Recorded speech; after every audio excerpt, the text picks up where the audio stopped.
Hello. Okay, so today we are going to be talking about deposits and about clients cancelling. So this is something I know everyone in the industry is struggling with right now. I think it's gotten a lot worse.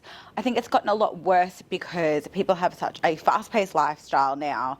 They make appointments without really knowing their schedule, and then they're obviously quite quick to cancel them when something either more important pops up or maybe another appointment that they had scheduled in somewhere they get a reminder about and they didn't realise they double booked. Whatever the reason is, it is really impacting small business, especially hairdressing salons.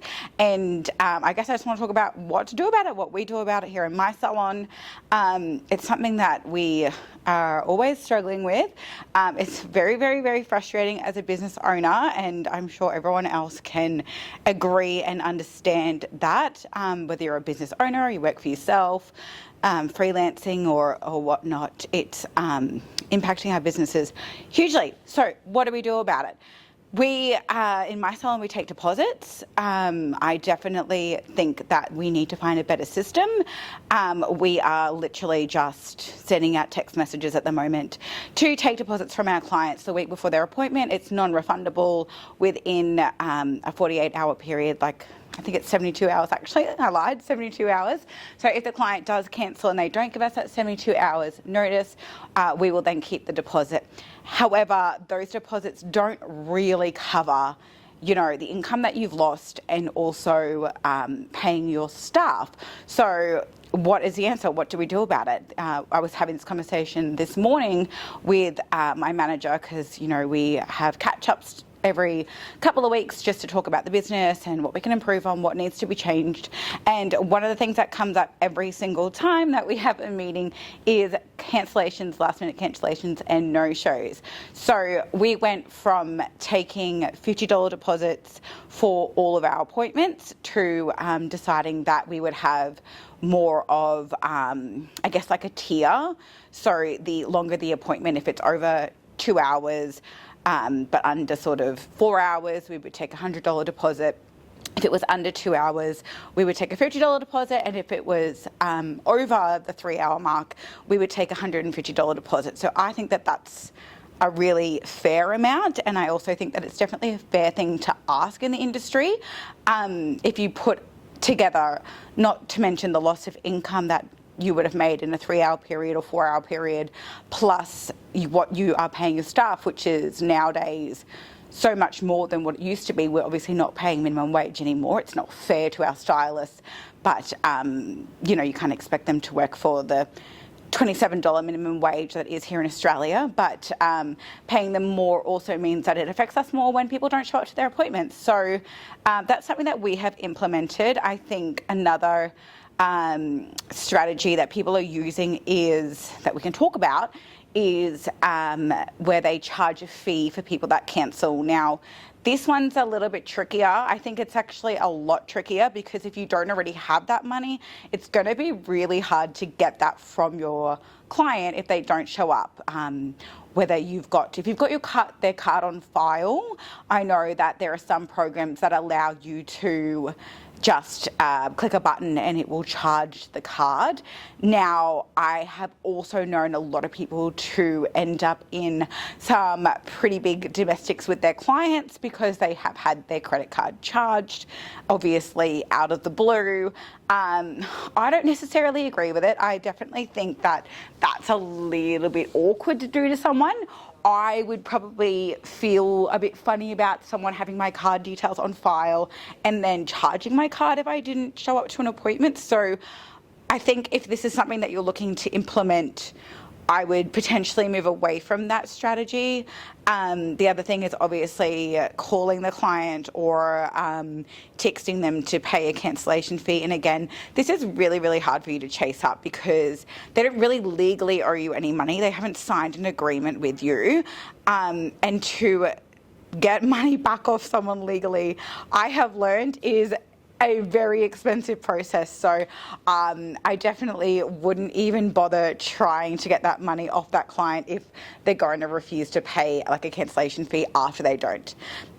turn up to their appointment. So now the other part is the other step to this is making sure that you follow through with your policy. So this is something I find that I'm personally always just checking with my team about, and I'm having to sort of remind them about. I know things get really busy, your team gets really busy, you get really busy, so you send out these messages to take these deposits.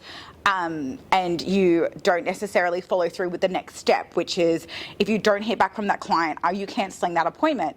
Or are you just sort of lingering around saying, oh, they haven't paid the deposit, but haven't heard anything from them yet, and you're leaving the appointment there? It completely makes the whole process pointless. So you need to be diligent in, first of all, taking the deposit, and then the next step is following through. So if you haven't heard anything from that client after you've texted them or tried to call them, multiple times, immediately cancelling that appointment so that you can book someone else in there. And the other thing too is sticking to your 48-hour or 72-hour policy. I find this one clients don't understand. They think they do understand, but they like to pretend that they don't understand. I'm not too sure.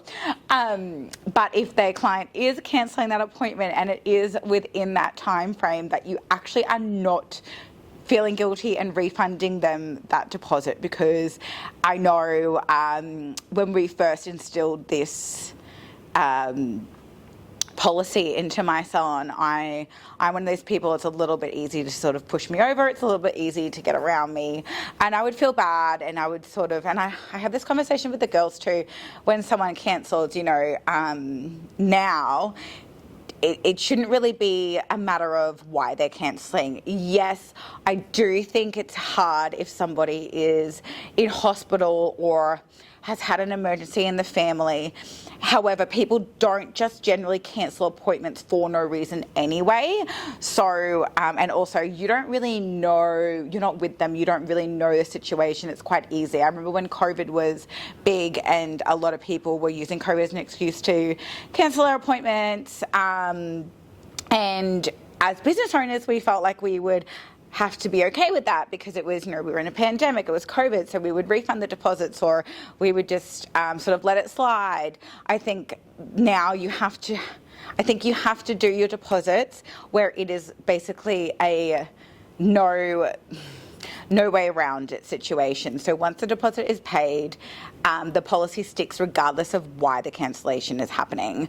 I mean, at the end of the day, if your business is going to be losing so much money that you're no longer profitable, you're not in a position to then run a business anymore. So it gets to the point where it is really serious and it is something that you have to instill and stick to your guns. And some people might dislike you for it. Some people might not be very nice to you about it. I have had that conversation also with many of the salon owners that I'm friends with where clients are thinking it's okay to be quite rude to you or abuse you or be quite nasty in text messages, or they go and they threaten doing a bad review if you don't refund the deposit and other things. I think it's really important to not allow yourself to get bullied by your clients in those situations.